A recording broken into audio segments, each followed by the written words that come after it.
और आइला मोहम्मद विवाद पर सीएम योगी ने कड़ी चेतावनी दी है। विकास में बाधा बनोगे तो इसकी कीमत चुकानी पड़ेगी।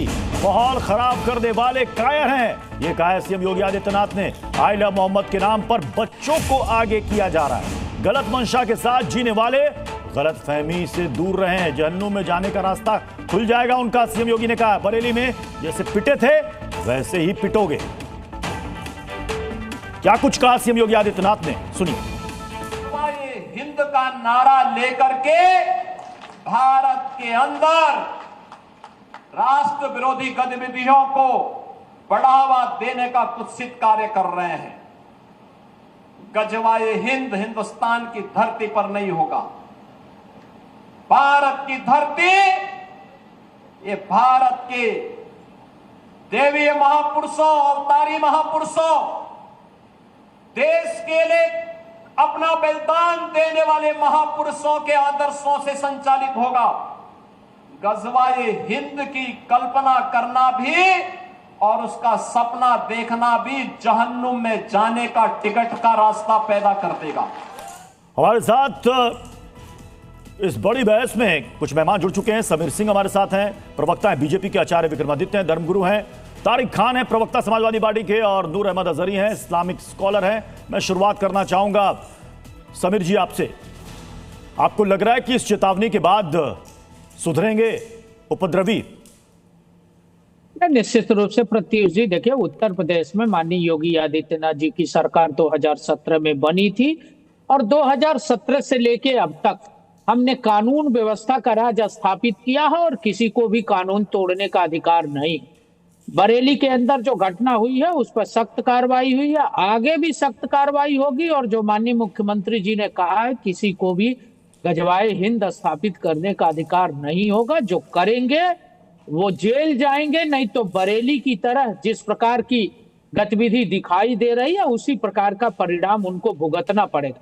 बरेली की घटना में आप देखेंगे मौलाना तौकीर रजा जो पहले भी दंगे के मास्टरमाइंड रहे, 2010 में दंगा हुआ था बरेली के अंदर, तब तत्कालीन बसपा सरकार के मंत्री नसीमुद्दीन सिद्दीकी उनको गेस्ट हाउस में बिरयानी खिला के हेलीकॉप्टर से लखनऊ ले गए थे। उनके दिमाग खराब थे, उनको लगता था कि ये सरकार भी हमारे साथ ऐसा व्यवहार करेगी।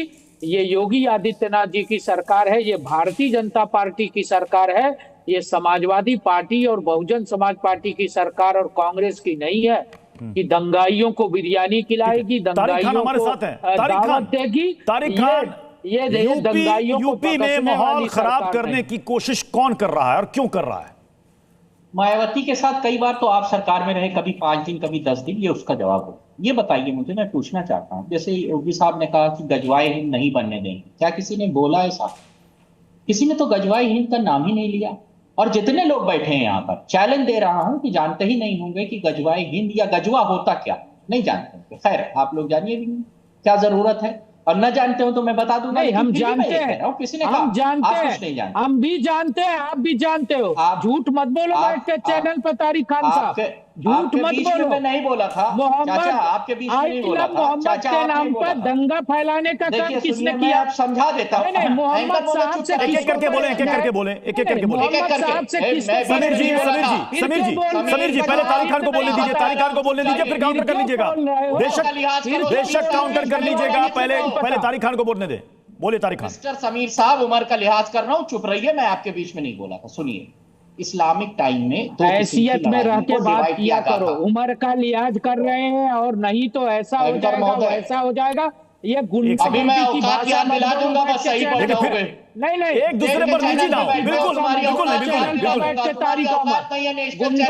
समीर जी, तारिक खान जी, दोनों से मैं निवेदन कर रहा हूँ, अनुरोध कर रहा हूँ, प्लीज एक दूसरे पर निजी टीका टिप्पणी ना करें, अपनी अपनी बात रखें ना। तुम्हारा ये नहीं है, तुम्हारा घर का हैसियत नहीं है, नेशनल चैनल है, हमारी औकात स्टेट चैनल पे बैठने की है, समझे समीर? नेशनल चैनल पे मुंह पे उंगली रखा जाता है, मुंह पे उंगली रख के। एक सेकंड तारिक खान जी, ऐसे फिर बहस का समय निकल जाएगा। अपनी बात आप रखें, अपनी बात रखें, आप तो सुन रहे हैं, आपको सुन रहे हैं, हम सब सुन रहे हैं, बोलिए आप। पहले समझना पड़ेगा। औकात की याद बात करेगा तो इसकी औकात 2 मिनट में याद दिला दूंगा। चुप करके बैठिए। तुम्हारी तो कोई औकात नहीं, तुम्हारे नेता की भी कोई औकात नहीं उत्तर प्रदेश। फिर आप ठीक है, औकात हैसियत, अरे सर मुद्दे पर आइए ना, मुद्दे पर आइए, मुद्दे पर आइए। तारिक जी मुद्दे पर रहिए, अपनी बात कीजिए जल्दी से। जी जी तुम्हारी बिल्कुल पार्टी बनी है, जानते हो? मेरी और मेरे नेता की, मेरे और मेरे नेता की कोई औकात नहीं है, मैंने मान लिया। समाजवादी पार्टी कब बनी है जानते हो? कब बनी है? क्या चुनाव उत्तर प्रदेश में जीते हो? बताओ ना, क्या चुनाव जीते हो? देखिए ऐसा है एंकर महोदय, देखिए कब बनाई थी? बरेली वाले मुद्दे पर रहिए, बरेली वाले मुद्दे पर रहिए। एंकर महोदय सब्जी मंडी बनाने नहीं आता, इसकी आदत होती है इन जैसे छोटे मोटे प्रवक्ताओं के बीच में कूदने की। अरे थोड़ा सीखो बेटा, जाकर सीखो। सुधांशु त्रिवेदी से थोड़ा सीखो बेटा। बीच में मैं एक और बयान सुनाता हूं यूपी के मुख्यमंत्री का, प्लीज प्ले करें।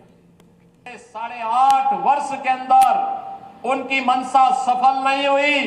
अब नए नए तौर तरीके अपनाने का कार्य कर रहे हैं, लेकिन याद रखना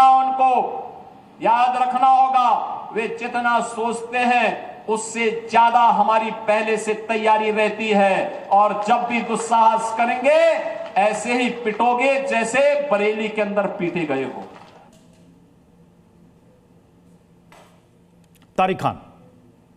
देखिए मैं किसी के बीच में नहीं बोलता। देखिए गजवाए हिंद का मतलब क्या है या गजवा का मतलब क्या है? देखिए गजवा वो है जिसमें नबी प्रॉफेट मोहम्मद सल्लल्लाहु अलैहि वसल्लम ने खुद उस जंग में हिस्सा लिया जो 1400 साल पहले हुई। और जिस जंग में वो नहीं जाते थे, जो मुसलमानों ने या इस्लामिक लोगों ने जंग लड़ी, उसको कहते थे सरिया।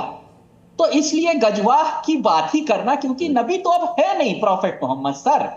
ये एजेंडा पाकिस्तान की तरफ से हिजबुल मुजाहिदीन, ये इस तरीके के जो आतंकी संगठन हैं वो चलाते हैं। ऐसे एजेंडे को, गजवाए हिंद को, जो पाकिस्तान के आतंकी संगठनों का एजेंडा है, जो भारत पे जब हमला करती हैं तो उसको पाकिस्तान में प्रोपोगेट करती हैं, उत्तर प्रदेश के या भारत के किसी मुख्यमंत्री को उस चीज को प्रोपोगेट नहीं करना चाहिए। आई लव मोहम्मद में गजवाए हिंद या किसी तरीके की इस तरीके की बातें गई, भारत पे कोई कब्जा करना चाहता है, आक्रमण करना चाहता है, कहां है? मैं बताता हूं कहां है। जब कानपुर में यह मामला हुआ तो जो 2 धाराएं लगाई गई एंकर महोदय, वो क्या थी? BNS 199 और BNS 196 और BNS 299। ये दोनों क्या कहती हैं पता है? कि ये आपने 2 समुदाय को लड़ाने की कोशिश की, जहर फैलाने की कोशिश की, ऐसी बातें बोली कि लोगों में जहर फैला। अब आई लव मोहम्मद का पोस्टर लगाने से कैसे लोगों में जहर फैलता है, मुझे समझ ही नहीं आ रहा। इसका मतलब यह है कि जब मुझे एक बात बताइएगा। में पहले FIR की, मैं जवाब दूंगा। मैं चुप जाऊंगा। कहां से गजवाए हिंद फैल रहा है, मैं जवाब दूंगा जो मुख्यमंत्री जी ने कहा। मैं चुप जाऊंगा, आप ही जवाब देंगे। 5 सेकंड तारिक खान जी 5 सेकंड, बाकी मेहमानों का भी रुख करना है मुझे। हाँ बिल्कुल। उसके बाद जब आपने ऐसी FIR की, इसका मतलब यह है कि स्टेट एडमिनिस्ट्रेशन खुद चाहता था कि इसमें बवाल हो और उन्होंने कराया। ये ऑर्गेनाइज्ड है उत्तर प्रदेश के चीफ मिनिस्टर और यहाँ के एडमिनिस्ट्रेशन के द्वारा ऑर्गेनाइज्ड है सारा मामला।